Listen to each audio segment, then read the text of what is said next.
Go ahead, Rick. But anyway, getting back to what I have to say, uh, I lost a lot of friends over there, good friends, and I it was an experience that I was 20. Shit, I was 22, 23 when I got over there. Yeah, What age did you start when you joined the Army? when I joined the Army, I was 18. I got out when I was 25, but I had I did I did 8 years regular Army and 2 years reserves. And let's just be clear. What unit? You were 101st 506 B But Company? B Company, yeah, Bravo 506. Company. So your unit's very famous, especially over at Bastogne, Germany, Normandy, Belgium, um, pretty much everywhere. Oh yeah, yeah. Pretty much mostly everywhere. If you watch Band of Brothers, they covered his unit. What was it like when you were over there? Did you obviously you're a new guy, NFG, didn't know shit. So how did you prepare yourself for what you're about to experience? Did somebody help coach you? Did No, basically when you got there, they give you a book, and it tells you everybody that was over there: Australians, New Zealanders, Rock Division from South Korea, and their uniforms and stuff like that. And said you just have to study them to figure out who's who, you know. mm-hmm. But this one time we was out on patrol, I ran into a guy, a friend of mine was in the Jeep with me, and we were sitting at this place, and there was two Chinese nationals, and they basically wore fatigues like ours, and I didn't know until they started yelling at me. You know, we're friendly. We told them to hit the ground, put all their credentials and stuff on the ground, so you find out if they really were who they were. Well, and this was at night. Oh wow. Yeah, but you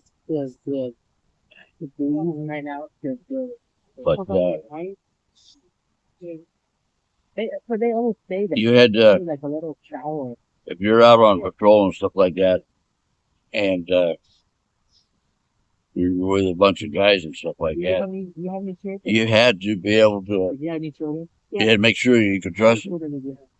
Like I said, you know they get juvenile letters from home, and they're not in their right frame of mind. And can you explain what happened to your eye? Obviously, we've seen some. Well, yeah, I Can you show where exactly you got hit? right here Okay. got into hand-to-hand combat With a in the BC. jungle.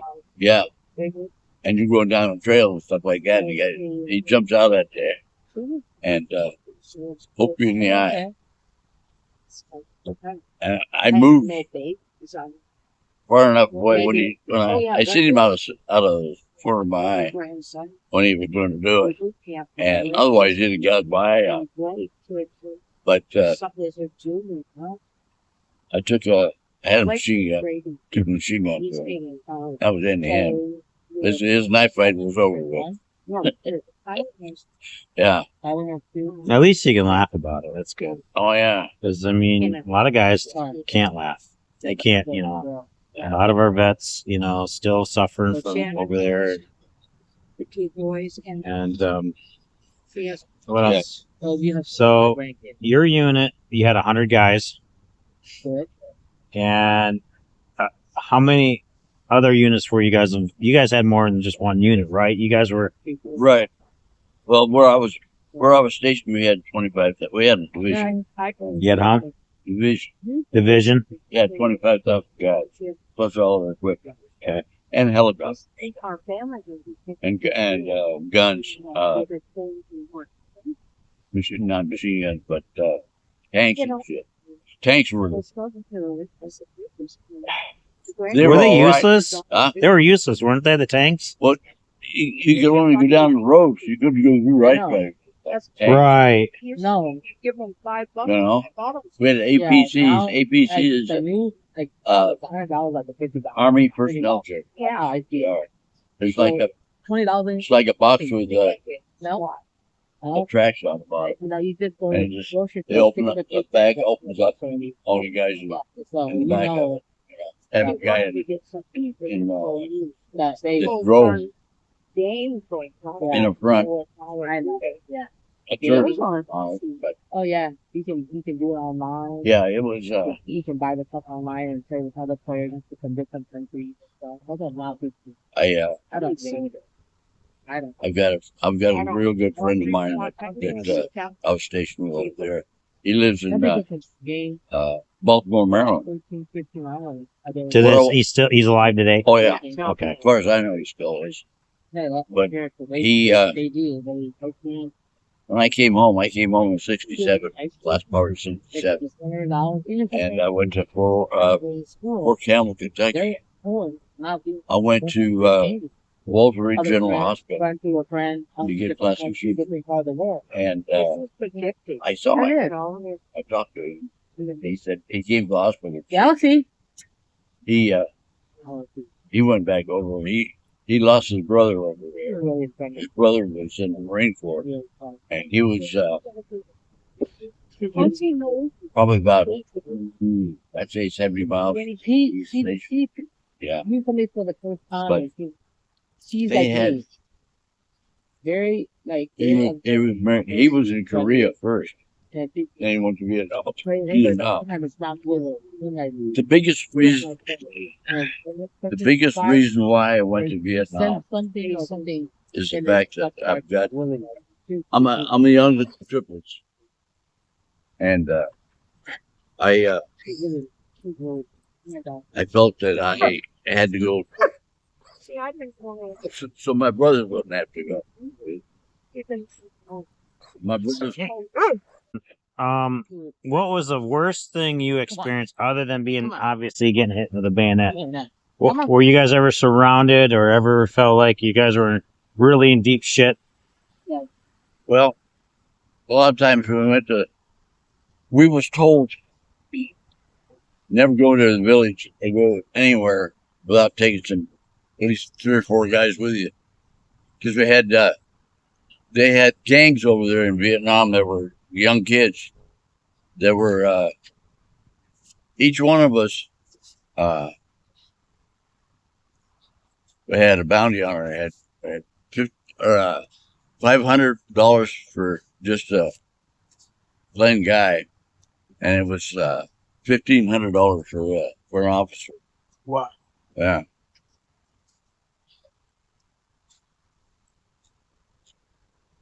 And I was coming back from the village one day. I was by myself.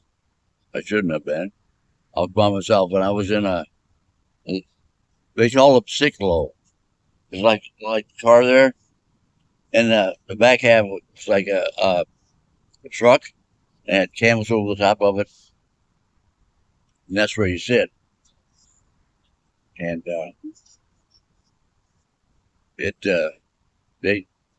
I knew where he was going. He was taking me out in the jungle. So I knocked him out with my rifle, smashed his head in, actually. Took a sickle and went back to where my compound was. So he wouldn't have to, Is that how a lot of guys got captured being POWs because they didn't know shit and just did what you did and not? I'm just wondering, like, how in the hell did they get so many of our guys? I mean, they're just dumbfounded me, like, Were they idiots or just, or just cowards, or they end up, what I want to say, they end up, AWOLing maybe and just decide, hey, I don't want to fight no more and try to leave. And a lot of them were, yeah. I mean, a lot of them got shot down because they're pilots, but like I was telling you before, I had a friend of mine over there, him and his brother, and he got married, and it was 2 weeks after he got married. We was in Vietnam. He went AWOL, married a Vietnamese, Viet Cong, of course, and as far as I know, he's probably still over there. In the combat zone, desertion is an automatic death thing. You get shot. Don't matter who, or yeah, his brother knew where he was at, but he didn't want anything to do with it. So you could shoot another guy. So if I went AWOL, you could probably shoot me then. Well, he went, right, for no reason, right, other than the fact that you, coward. Yeah. They did that a lot, and the Civil War. I mean, throughout the whole army. I mean, I think I can recall a little bit like in World War II that there's a couple incidents like that as well. Well, like I told you before, when we were going down the coast, I said they had at that time, Vietnam War, they were taking everybody. They were taking guys that they gave a choice: either go to Vietnam or spend 20 years in prison. So they gave a choice, and you don't know whether you're fighting around alongside of a fucking killer. Mm-hmm. He's dressed the same as you are. He's American. They take anybody. Wow. That's the army. Wow. Yeah. The Green Berets were a special unit, obviously. Have you ever met any of those guys? Oh yeah. Well, I got my grandson, which he's in the Marines right now. Huge shout out to you if you're watching. Yeah. They go through a lot of different stuff. And they're more geared to like the Green Beret or the Army Rangers.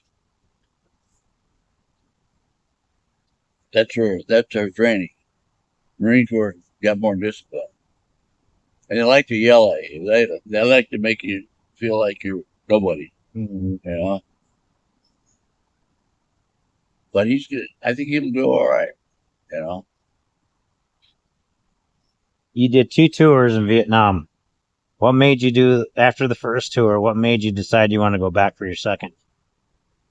Well, the fact that I didn't think I did enough, and the fact that everything that we did over there, it was political. You couldn't do that. The villages you go through. You knew they were VC, but you couldn't shoot them. Half the village was VC and half the village was right. Just ordinary people. But you're not allowed to shoot. Unless you were fired upon. Yeah. By then it's too late. Yeah. And I felt like, well, what the hell are you even over here for if we can't shoot back? That's stupid. Mm-hmm. What's a dumbass war, Right. It was never declared war. Right.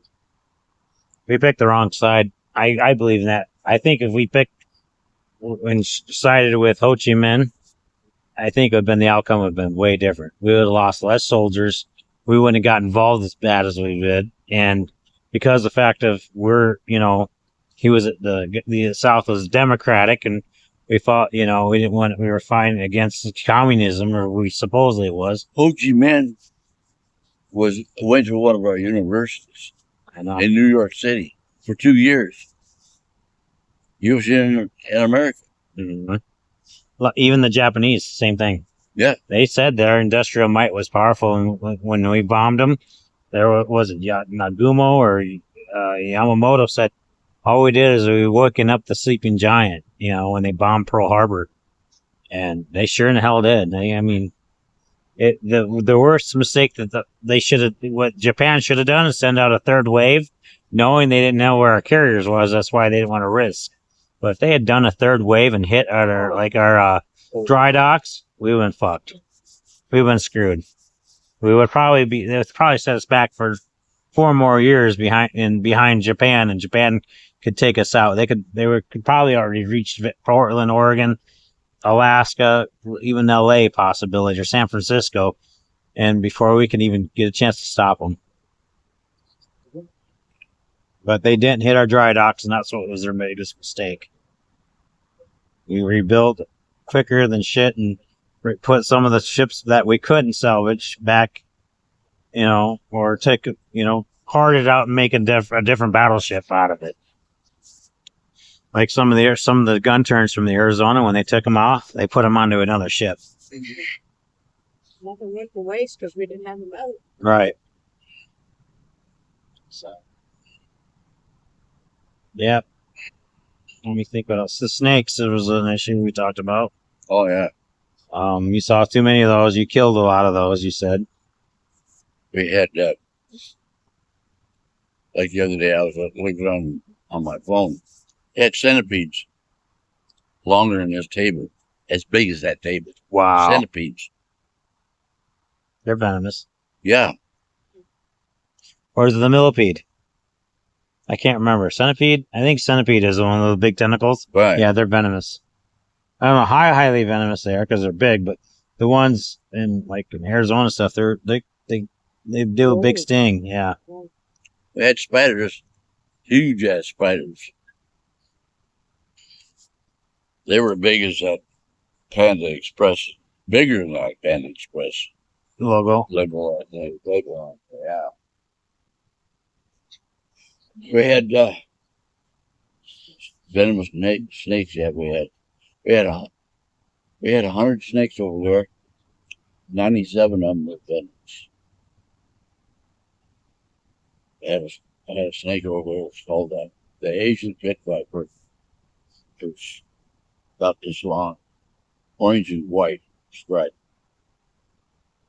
And the VCs use them in tunnels. Where their tunnels were at, they had punji stakes in there, but they had these snakes in there. If the punji stake didn't get you, that snake bit you, and it wasn't good. No, it'd knock you out of the war probably, but the venom, they call it a 2-step snake, but technically you had more than 2 steps. You had about 30 minutes to 45 minutes to get anti-venom. But of course, you're out in the fucking middle of nowhere. Yeah. Where are you going to find anti-venom, get to the hospital in time? By the time you get to the hospital, you're damn near dead, or you are dead, or you get lucky somehow and you fight off your body fights off the venom enough to where you can able to get anti-venom or get you treated or whatever. Yeah. But yeah, some snakes, you get bit, you lose a finger, like some cobra bites. You lose a finger it don't matter if you wrap it or not, you're going to lose something. Some snakes, they got neurotoxic where it attacks your heart, your brain. But so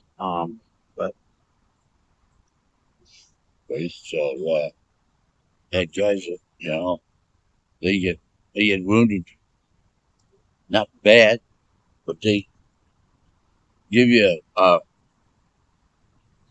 it's called an atropine cigarette. It was they jab it in your leg. It was out of your leg, and they had morphine in it, and then keep on shooting, keep going. And they had I had a friend of mine that he got hit 6 times. Yeah. So that's 6 Purple Hearts right there. Boom. He survived the war? Huh? Did he survive? Oh yeah. Wow. What? He was he was a gunner on a helicopter, and his helicopter went down. So, what do? You know, you help your pilots, stuff like that, and help your other gunners. And but before you even go down, you send out a signal where you're at, so they come in and pick you up. A lot of times it takes a while to pick you up. So what do? You have to survive. You have to go get somewhere where they don't know where you're at. Well, let's talk about the VC. How do they know your position? How do they? So, some people may not understand, may not know while they're watching this. How did the VC find out where we're going, what locations we are, and set up an ambush? They had So, can you explain that? Yeah, a lot of times we had a lady over there. She was called Hanoi Hannah, and she would broadcast it over the radio where certain units and shit were at. So it didn't take long for them to get where you're at. Yeah, but they had infiltrators, VCs that were dressed as Vietnamese, and they were going through different units and stuff like that, and getting information and taking it back to where they needed to go. Yeah, it was. Yeah. And can you experience your PTSD? What are things that trigger you the most today? Like it. You were discussing about the beaches. You can't go out in high grass. You can't.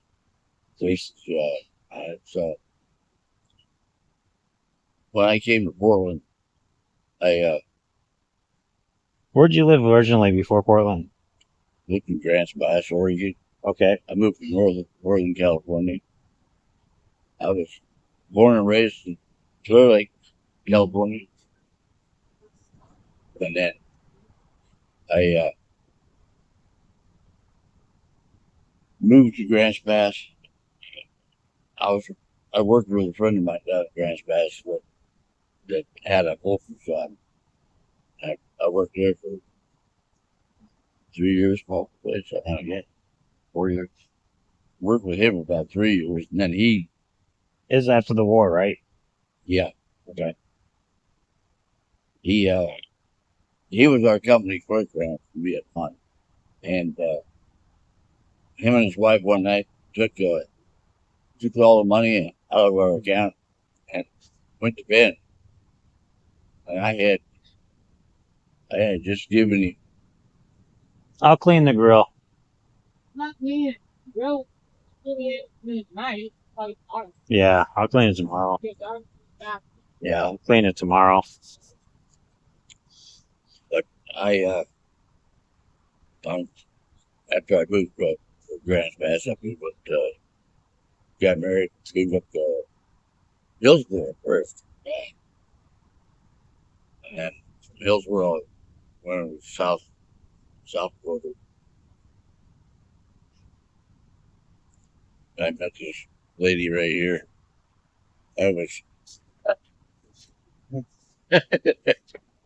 We've been married 47 years. Congrats. Long time. Yeah. She's been my rock. She has to calm me down a lot. I get a little agitated like you do. Do you get any nightmares sometimes? Yeah, I do. We sleep in separate bedrooms. You sleep separate bedrooms. Yeah. Why is that?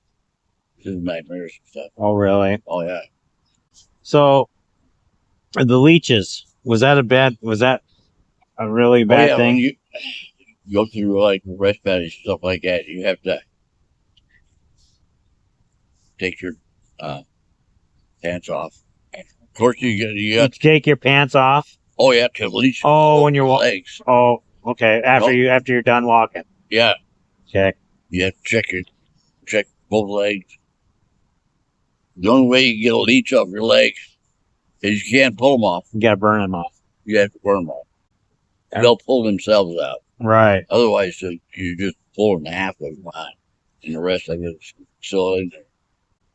Did you have any leeches on you ever? I had a few, but most of the time we were out on patrols or in Jeep and stuff like that. So, you know, a lot of different units went to different places. Is that the only time you ever got awarded the Purple Heart for the eye? You weren't shot or anything, No. or you had bullets whiz by you, I take it. Oh yeah, all the time. But it never hit you. And what do you think saved you from ever getting hit by a bullet? Was it just because of training? Was it because of experience, or the fact that you knew that stay your ass down and not put your head up? Well, a lot of times when you're on patrol and stuff like that, you hear different things. It's like deer hunting or elk hunting. Right. You hear brush snaps and stuff like that, and you don't really. You're thinking that it's an animal. It's not. You know, you have to be on guard all the time. Did you guys always walk with your safety on or off, or did it? Well, your safety was definitely on. On, okay. Yeah. Sometimes it depends on where you're at. Okay. And who you're with. Okay. You know. We had a colonel over there that if it was out on, say you're going to R&R or something like that, you weren't allowed to take your weapon with you. Right. Now, what areas did you serve in Vietnam? What areas? Mm-hmm. Well, starting your first. Let's start from the below to all the way to the top till you exited out of Vietnam. The biggest area that I experienced. Not the biggest, but like what was the first, like Iron Drang or the you know what I mean? But where I was stationed 45 miles from Saigon. Okay. And a lot of times we went up by the Iron Triangle and around that area. And it depends on where their concentration was at. We had spotters going in. We had guys that were going in there at night and finding out where they were at.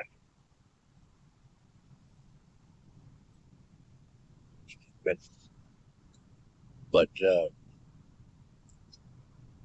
it's. Did you serve with Colonel Hal Moore? Or?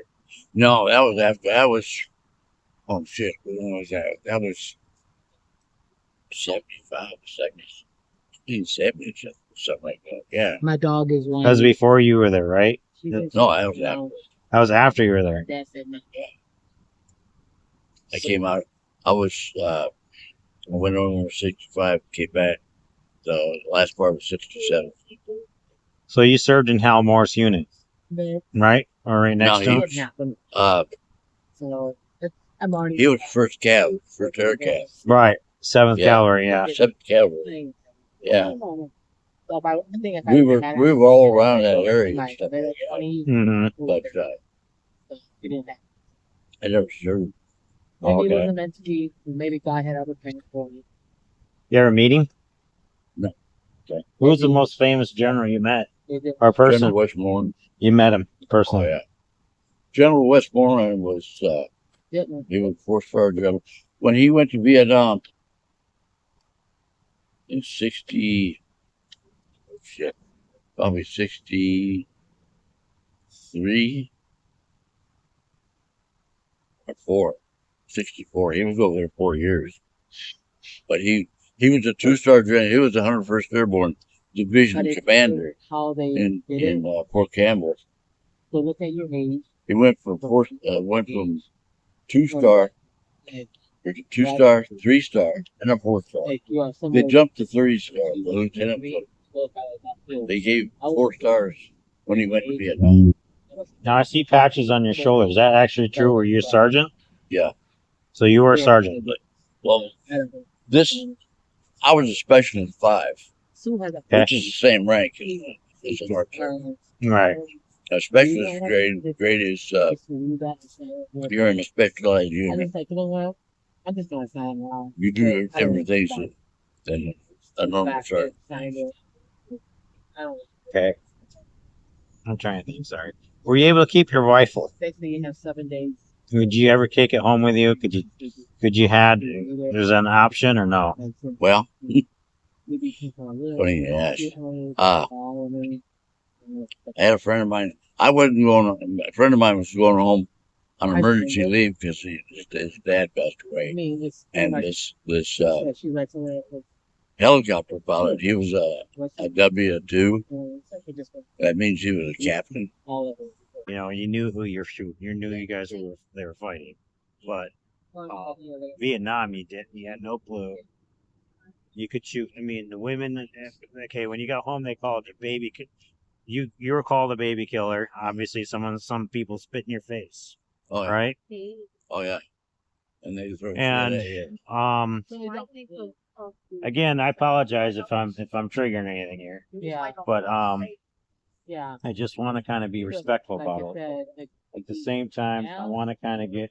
I mean, I just can't imagine. I just cannot imagine you fighting over there and me spitting in your face. That's just my grandfather taught me better. I mean, he served in Korea and he didn't talk about it. He took it to his grave. That's why it's so important that I believe all the vets, even though you could struggle for PTSD, get your story out there because a lot of guys don't like to talk about it. All right. And why do you like to talk about it?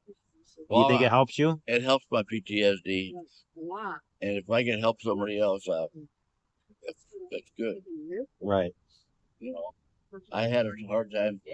I had a hard time getting my disability. Nobody wanted to listen.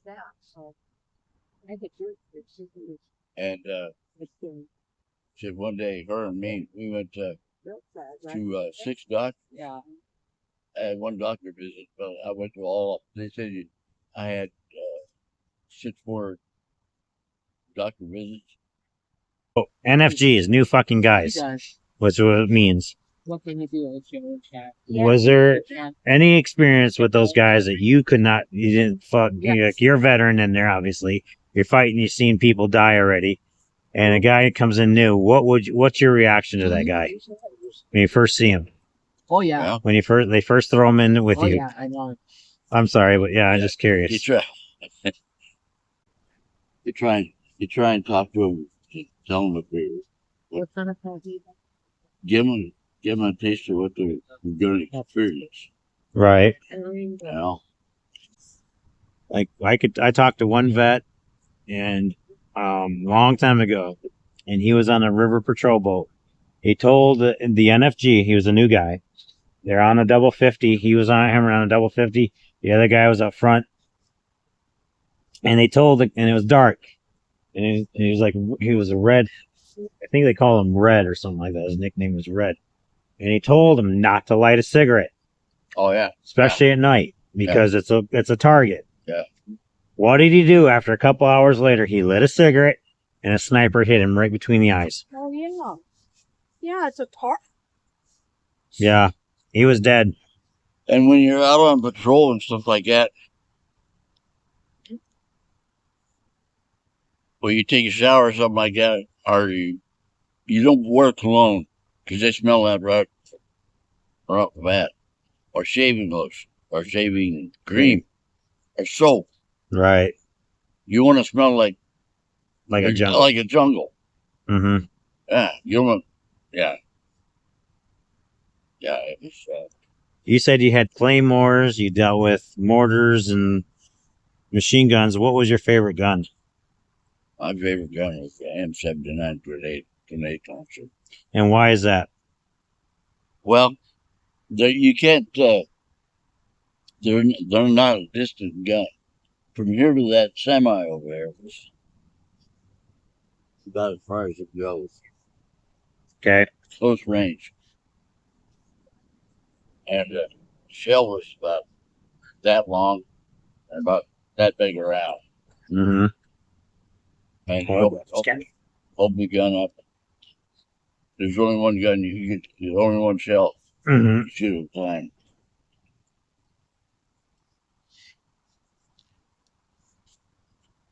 But as soon as it hit whatever was there, it exploded. It penetrated and exploded right there. So the M16s are no good. M16s were a piece of shit. And explain why. Because they jam up on you all the time. Least little thing, least little gravel or sand or anything in it, they jam. How about water? Were they waterproof for when you shot? No. No. You're walking through a jungle. You got an M16 on you. You're carrying it. It gets wet. What do you obviously the enemy knows this, obviously, right? Oh, yeah. So how do you prepare yourself for battle if their guns are wet? Well, you tell if you got guys with you, hold it. If you're going through water, you hold it up in the air. Okay. Because you don't want to get wet. If it gets wet, you have to take it all apart, wipe it all down. Take your pants or whatever you got to, wipe it all down, put it back together again. How long would it take to put a gun like that together and to dismember it and clean it like you're saying and put it back together? And it don't take you very long. But if you got guys that are around you, to keep watch for it, Have you ever had that happen to you? No. Okay. But you were prepared for it just in case. Okay. And how about grenades? Grenades. When you get a grenade, it comes in a tube. It's in two parts. You got the body of the grenade. And you have to. So nothing like the movies where you just pull a pin and throw it. Oh, yeah. It is like that. Okay. But you have to put it together. Oh, you do? Yeah. It's not active. How dangerous is that to put it together and shit? It's not dangerous. Okay. It's not that dangerous. As long as the pin's still in? The pin's in. Yeah. Okay. You just put it together. Wow. Yeah. And how heavy were they? Were they like a baseball or heavier than that? They're like, He likes a cupcake. Okay. Rich, he wants a cupcake. This. Oh, yeah. That's why you need to move. We can move that. Absolutely. We're gonna go watch the movie Last Full Measure. I want him to watch it. I think he'll love it. Oh, Jesus. Look at this. He did it. It's not a hand grenade, luckily. I got it on film. Oh, man, that's good. Good, I got it on film. They're gonna love that. Oh, man. So, what were you able to eat when you were in Vietnam? Obviously, you had our MREs from World War II. But you're saying something about a water buffalo. Oh, yeah. Water buffalo. It's like eating a rubber tire. No flavor. And you just chew and chew and chew. And you get tired of chewing after a while. You feel like your jaw's gonna fall off. Why was it so tough? Was it because maybe it was old, or is it just the way they are? The way they are. Yeah. Yeah.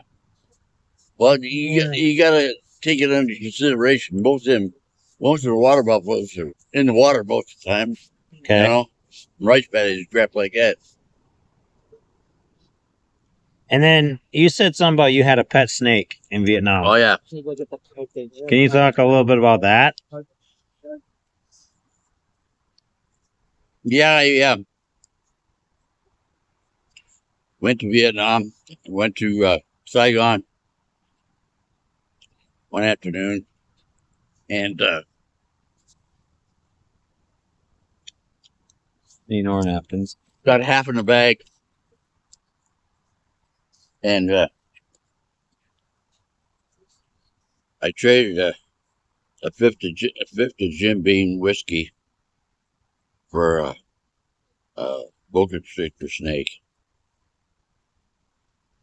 and Probably a red-tailed boa, my guess.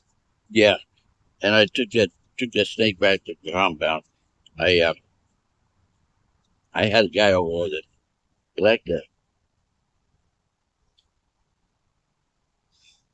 give me a hard time. Mm-hmm. So okay, so I introduced him to that snake.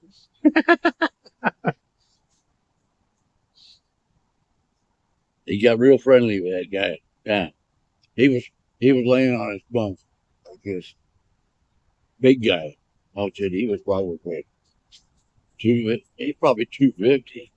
This guy was, but he he was laying on the bunk. Took that snake and threw that snake about top of him, and he opened up his eyes. And his eyes got bright white like that, big. He turned white, and he didn't talk to me for this time like that. Uh-huh. Yeah. No, this is my cupcake. It's not yours. We bought one of her. Was her birthday? I bought her a Baskin Robbins ice cream cake. $40. So Yeah. how many times were you able to go on R&R? Yeah. I mean, it was obviously random, right? You can't. Right. It wasn't like 3 months in, like a week out or anything like that. It's like all random. Yeah. I went a couple times, but most of the time did a 3-day pass. Did you ever feel naked being without your gun though when you're on R&R? Oh yeah. Oh my gosh.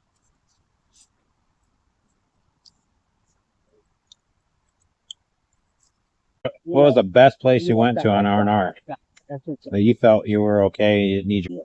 Because I had some friends of mine over there who were Australian. There's one. Hmm. There's one car. In Australia, what'd you do? What'd you do in Australia? Just walk around, you know, because you know you wasn't going to get a shot at, so Right. you know. But no, that's the.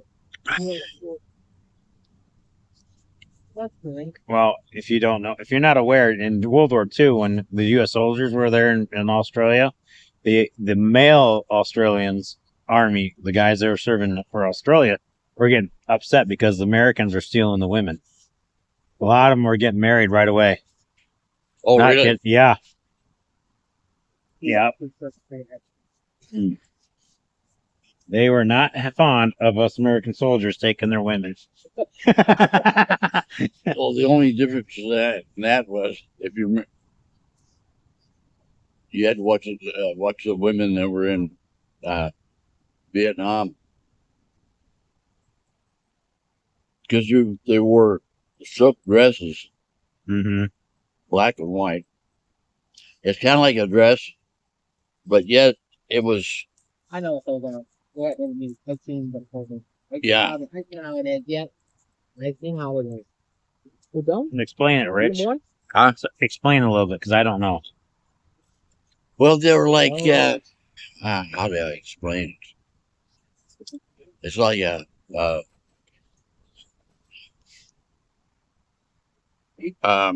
do you call them?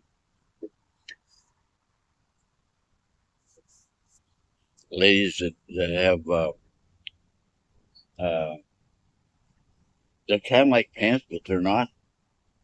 Bermuda shorts? No, they're long, Oh, and you got a strap on the bottom of them, I guess. I don't know if they're called. I heard it. And then you got a kind of a dress coat. Yeah.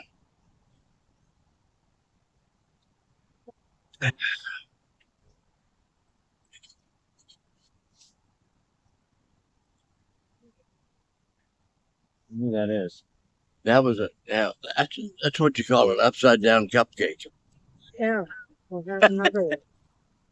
Yeah, but I don't want it upside down this time. You know what I mean? Hmm. Try it that way. That's better. Not getting it over your hands. Yeah.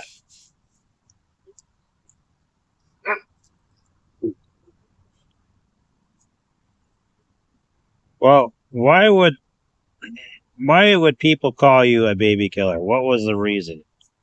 Can you explain a little bit? I mean, it's for some of the people that folks at home may not understand. Yeah. Well, most of the kids that were in Vietnam are anywhere from 10 years old to 14 years old. That's why they called you a baby killer. And why? Like we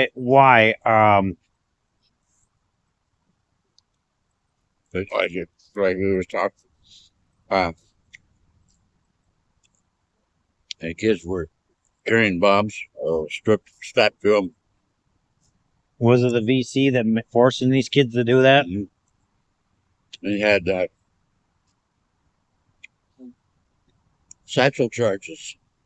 It's like a satchel charge is like kids nowadays with backpacks with explosives in it. As soon as they threw that satchel charge, they exploded.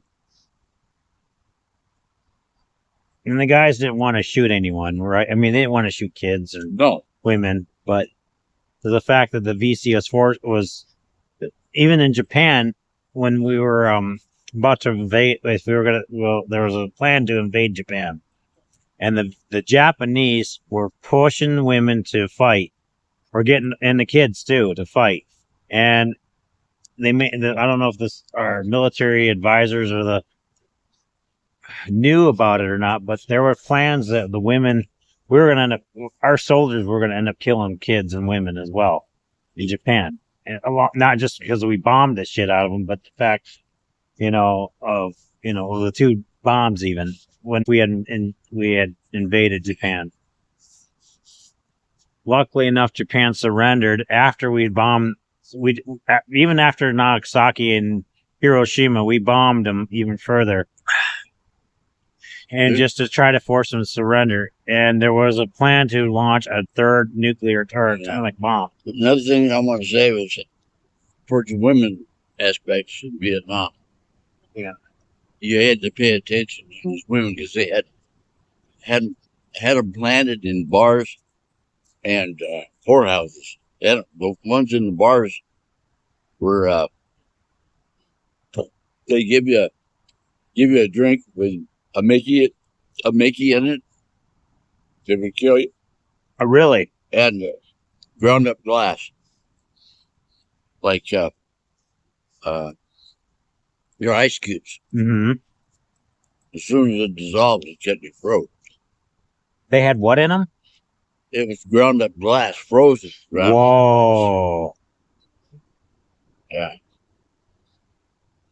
Wow. And the women that were in whorehouses had diaphragms with razor blades in. Have you seen any of that when you're there? You did. Yeah. So how did our military avoid all that? I mean, obviously, some of the guys are stupid, didn't care. Yeah. Yeah. Because I mean, you're there for over 6 months.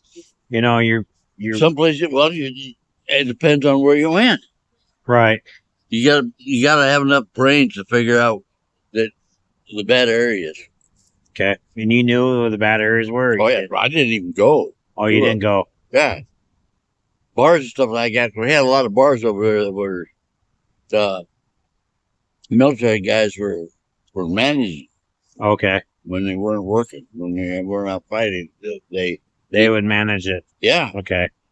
That'd be the most trustworthy. I wouldn't. Yeah.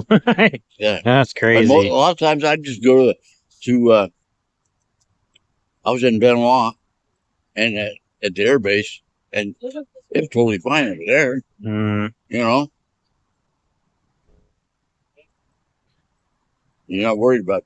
Other than the guy that's tried to kill you with a bayonet, can you remember any more people I mean, another incident where it was Kerry, or do you remember another guy you might have, that you blew up or shot at?